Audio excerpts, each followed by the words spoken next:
Something that a dog really didn't like, at least a dog that has all its teeth? I think the problem here is that we are talking about domestic species. And the very definition of a domestic species is that they are under our control. So my problem with zoophilia is that it is a one-way street.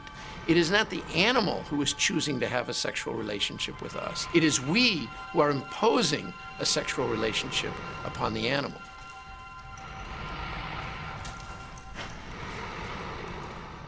There is no doubt that they are into the moment if one understands how horses react. I mean, sex is pretty straightforward, folks. Member A goes into slot B. At that moment of orgasm, for lack of a better word, the two souls actually merge and touch, albeit for a brief instant. And it's humbling. And yet it's so intense, it's rejuvenating. Mares do orgasm. Yes, they do. We call them maregasms.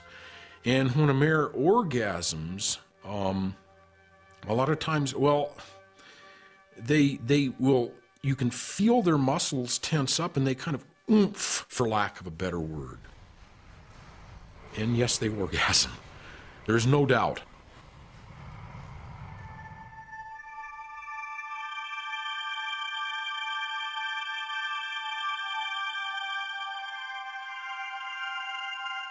Nobody asks animals whether they want to work for us, serve as foods for us in a restaurant or at home.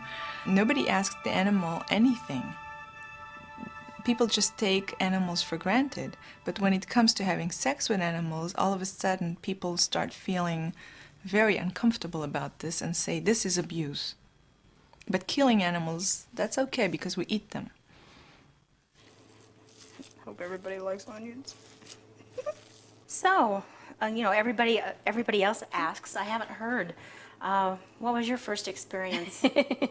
Well, actually, it was kind of interesting. I was house sitting for somebody, watching their dog and their birds and their fish and stuff. Mm-hmm. I was maybe 10, 11 years old. I don't quite remember. So I went skinny dipping, and one day I bent over to test the water. You know how you do. Just bend over yes, and put your hand it's in the nice water. to know how cold it is. Yes, and, well, their dog kind of snuck up behind me and stuck his nose between my legs. Needless to say, I was a little bit surprised, but I was like, that feels good. But then he decided he wanted a little more, so he jumped on.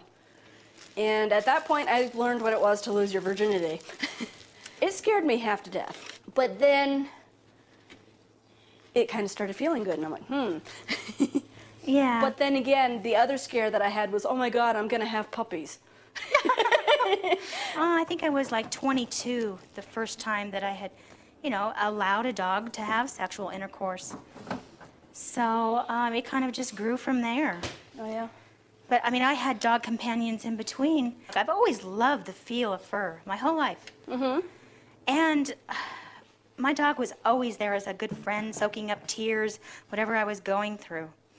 And I don't know, I guess it was just one night. We were snuggling in bed and I was petting him and he just got very curious. And, you know, I mean, there was more of an oral thing. And, I mean, I became kind of curious about him. So, I mean, to begin with, it was more of just curiosity. So you lost your virginity to a human first? To a human. I was like, 15 or 16. 15. I was 21 when I lost my virginity to a human. It was before I was 16 because, you know, I guess I was more curious sexually and more interested. My problem was is most of my boyfriends weren't interested in it, and I never could figure out why.